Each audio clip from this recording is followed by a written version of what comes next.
108화 남산골 이생원 이야기. 남산고을에 이생원이라는 분이 있었다. 어느 날 절에 놀러 갔다가 그 절 스님에게 법문을 듣게 되었는데 스님이 이렇게 말씀하였다.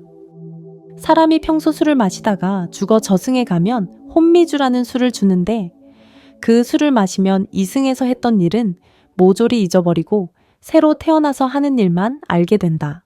그러니 생전에 했던 일을 스스로 기억하지 못하니 결국 저승에서는 그 생전에 했던 일을 보고 죄를 결정한다. 이생원은 이 말을 듣고 그날부터 술이라면 일절 입에도 대지 않고 일생을 보냈다. 그러다 죽은 뒤 저승에 들어가 보니 과연 혼미주를 가져와 마시라고 주는 것이었다. 그는 마시지 않고 돌아앉아 마시는 척하다가 그 술을 얼른 쏟아버렸다. 그러자 염라대왕이 이생원을 부르더니 이렇게 말하였다. 너는 세상에서 양반이란 명목으로 놀고 먹으면서 착한 일은 한 가지도 한 일이 없으니 아무 집에 가서 개가 되어 도둑이나 지켜주며 착한 일을 하고 오너라. 그 말과 함께 개의 껍질을 입혀 보내는 것이었다. 이생원은 개가 되어 세상에 나와 보니 전에는 이생원님, 이생원님 하며 존경을 받다가 이제는 오요, 오요 하며 강아지 부르는 소리를 들으니 세상에 남 보기 부끄럽고 창피해서 도저히 살 수가 없었다. 그래서 소가 누울 때 그 밑에 들어가 깔려 죽어버리고 다시 연부에 들어가니 염라대왕이 물었다. 너는 어찌 벌써 또 들어왔느냐? 이생원이 잘못하여 쇠에 깔려 죽게 되었습니다 하니 그래, 개가 되어 받아야 할 죄가 아직 남아있으니 이번에는 아무개 집에 가서 다시 개가 되어라 하고는 다시 개의 껍질을 덮어 씌우는 것이었다. 또다시 개가 되어 세상에 나오니 역시 전생에 이생원을 존중하던 사람들이 오요, 오요 하며 강아지 부르는 소리를 하는 것이었다. 이생원은 또다시 창피함을 견디지 못하고 전과 같이 소 밑에 깔려 죽어 연부로 들어갔다. 염라대왕이 또 벌써 왔느냐 하고 묻자 이생원이 예, 예전과 같이 죽게 되었습니다 하고 대답하였다. 이렇게 하기를 3번 반복하니 4번째에는 염라대왕이 말하였다. 개의 본은 다 받았으니 이번에는 왕씨 집에 가서 사람이 되거라. 그러면서 이생원을 훌쩍 밀어 인간세계로 떨어뜨렸다. 이렇게 하여 4번째에는 사람으로 태어났다. 5살쯤 되었을 때 어느 날 아버지가 친구에게 편지를 쓰는 것을 보고 있으니 말이 어색하고 문구가 맞지 않아 아이의 마음이 편치 않았다. 마침 아버지가 화장실에 간 사이에 아들이 대신 편지를 잘 써놓았다. 아버지가 들어와 편지를 보시고는 놀라며 물었다. 우리 집에 누가 왔었느냐? 아무도 오지 않았습니다. 그러면 이 편지는 누가 썼느냐? 제가 썼습니다. 아버지는 아이고 큰일 났구나 하시며 문 밖에 나가 신발도를 들고 들어와 아이를 눌러 죽이고 말았다.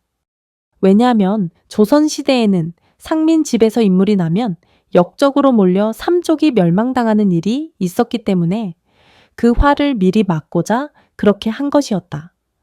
이생원이 다시 연부에 들어가니 염라대왕이 어찌해서 또 벌써 들어왔느냐 하고 물었다. 이생원이 사실대로 이야기를 하였더니 염라대왕이 다시 혼미주를 내주었다.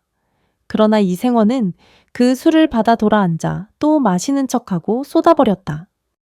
염라대왕이 말하였다.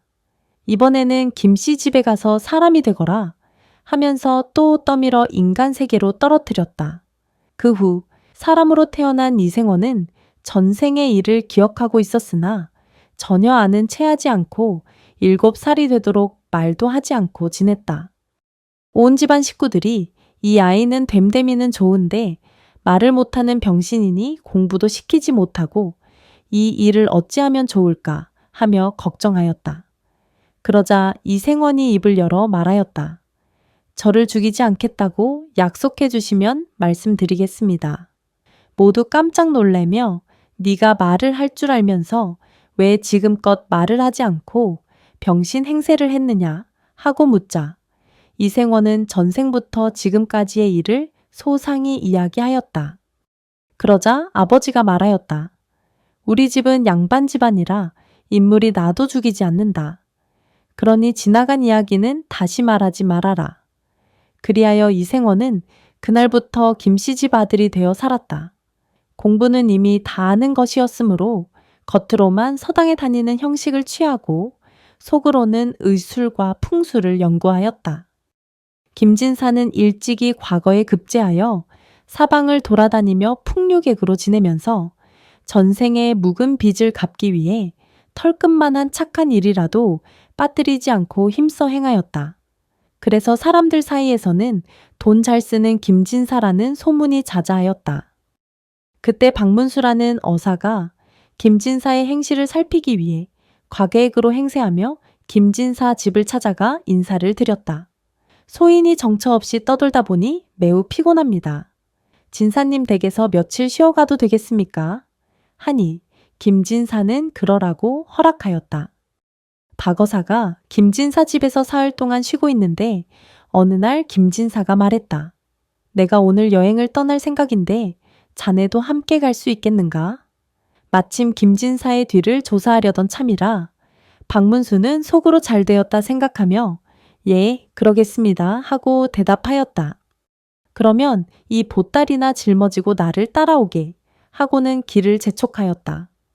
점심때가 되어 한 주막집에 들러 점심을 시키는데 10여 명이 먹어도 남을 만큼 많은 음식을 시켜놓고 오고 가는 사람들을 불러 함께 먹게 하는 것이었다. 그때 어떤 아가씨가 조그만 보따리를 들고 오금하나 살려라 하며 달아나는 것을 보고 김진사가 소리쳤다. 여보, 아가씨, 그리 가면 맞아 죽소. 이 길로 가시오. 아가씨는 그 말을 듣고 되돌아와 김진사께 절을 하며 살려주셔서 감사합니다. 하고는 들고 왔던 보따리를 내놓으며 이것으로 살해하겠습니다. 라고 말하고 가르쳐준 길로 도망쳤다. 잠시 뒤 날쌘 청년 대여섯 명이 몽둥이를 들고 그 아가씨가 처음 가려던 길로 달려가는 것이었다. 박문수는 괴이하게 생각하였다. 김진사가 설명하였다. 그 아가씨 보따리는 시집갈 때 쓰려던 폐물일 것이네. 저하고 눈이 맞은 총각에게 시집을 가고 싶었으나 집안에서 다른 데로 시집 보내려 하니 그 폐물을 가지고 도망친 것이지. 오라비가 누이를 찾다가 없어진 것을 알고 장가들 총각과 함께 잡으러 간 걸세. 박문수가 물었다. 그러한 일을 어찌하십니까? 처녀가 보따리를 들고 도망치는 것을 보면 알지. 그러면 그 길로 갔으면 잡혀 죽을 것이라는 것은 어찌하십니까? 그런 것도 모르고 어찌 돈을 벌겠나. 그날은 주막집에서 묵고 다음 날도 길을 재촉하였다.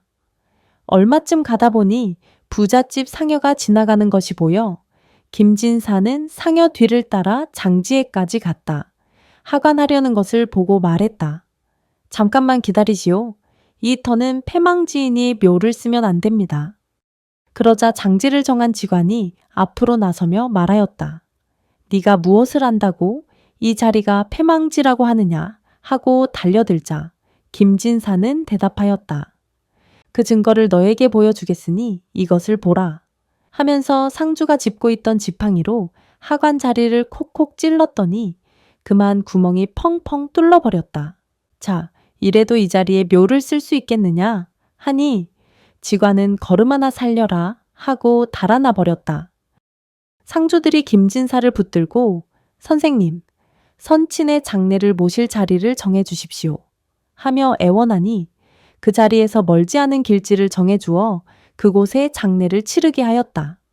상주는 김진사를 집으로 모시고 와 풍성하게 대접한 뒤 다음 날 은전 일금 1000냥으로 살해하였다. 김진사는 그 돈을 보따리에 싸서 박문수에게 지게 하고 다시 길을 떠났다. 하루 종일 길을 가는데 박문수가 물었다. 선생님은 어찌 모든 일을 미리 아시고 장지까지 따라가셨습니까?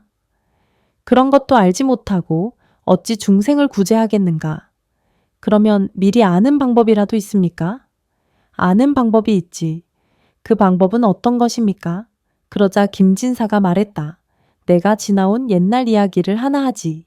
하면서 남산골 이생원의 자초지종, 술을 마시지 않은 일, 개가 된 일, 왕씨 집과 김씨 집에 태어난 일까지 차례로 이야기하고는 지금도 술은 먹지 않는다 고 하였다.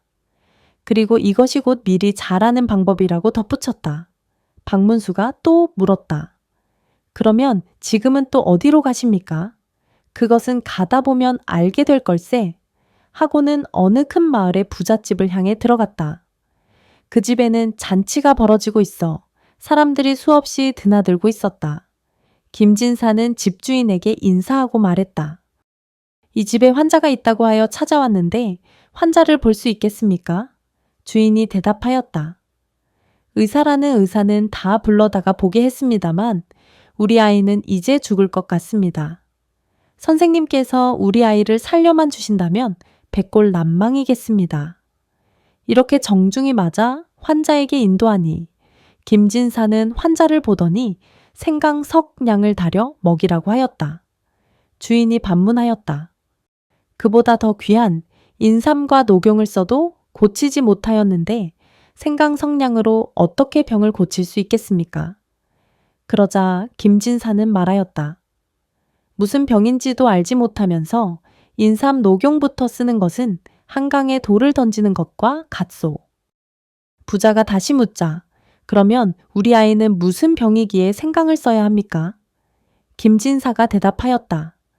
이 사람은 봄에 바나를 많이 캐먹은 꿩고기를 먹고 체한 것이오. 생강이 아니면 반하 독을 풀 수 없으니 생강을 다려 먹이시오. 주인은 비로소 참 스승을 만났다고 생각하고 시키는 대로 생강을 다려 아이에게 먹였다. 그러자 아이는 조용히 잠이 들었다. 몇 달 동안 잠도 자지 못하고 밥도 먹지 못하던 아이가 실컷 잠을 자고 깨어나더니 밥을 달라고 하는 것이었다. 이 모습을 본 주인은 죽은 아들이 다시 살아난 것처럼 기뻐 어찌할 줄을 몰랐다. 다음 날 아침, 주인은 은전천냥을 김진사에게 살해하였다.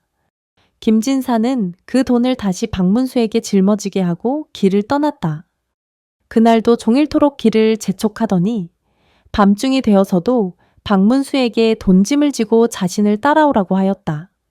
박문수는 이 밤중에 또 무슨 일을 하려는가 싶었지만 시키는 대로 따라 나섰다. 김진사는 어느 미륵불 앞에 이르러 불상 뒤에 숨어 기다렸다. 잠시 후 어떤 아가씨가 미륵님 앞에 물 한 그릇을 떠놓고 빌고 있었다. 제 아버지가 국채 1000냥을 갚지 못해 죽게 생겼으니 살려주십시오. 이 모습을 보고 김진사가 앞으로 나서며 말했다. 그 돈 1000냥은 여기 있으니 이 돈으로 국채를 갚고 또 1000냥을 더 줄 터이니 살림에 보태 쓰시오. 그렇게 말하며 그곳에 1000냥을 내려놓고 나머지 1000냥에 대해서는 박문수를 돌아보며 말했다. 나는 돈을 이렇게 벌어서 이렇게 쓰네. 이것은 나도 써야지. 그리 알고 자네는 자네대로 가게. 그리고는 그만 떠나가 버렸다. 불자 여러분, 한번 생각해 보십시오. 사람은 다 같은 사람인데 김진사는 진사가 되기까지 어떠한 노력이 있었겠습니까? 첫째, 나라는 자존심이 수미산, 곧 히말라야 산보다도 더 높아서 개가 되었어도 자포자기하지 않고 죽고 또 죽는 가운데서도 사람이라는 자존심을 굽히지 않았습니다. 오직 사람이 사람답게 사는 것이 사람의 본분이라는 것을 잊지 않고 사람의 의무를 충실히 지키며 사람의 도리를 다하는 것이 참다운 사람이라 믿고 참다운 사람이 되고자 하여 술 한 가지를 철저히 절제하였습니다. 그 덕으로 박문수 같은 어사도 두려워하지 않고 오히려 당당히 하인처럼 부릴 수 있었던 것입니다. 그래서 평상시의 행과 어비장래를 좌우하는 것입니다. 곧 나는 사람이다 라는 본분을 망각하지 않은 탓으로 사람들 중에서도 가장 뛰어난 사람이 된 것입니다. 그렇다면 나라는 것은 과연 무엇이겠습니까? 첫째는 자아요, 둘째는 아집입니다. 자아는 이 육신을 운전하는 참 주인을 말하고 아집은 이 육신 그 자체를 말합니다. 세상 사람들은 나에 붙들려 욕심을 내기 때문에 참된 자아를 망각한 탓으로 천차만별의 곤욕이 따라오게 됩니다.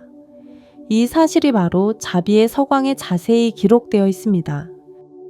이상으로 108 영업 이야기를 마치겠습니다.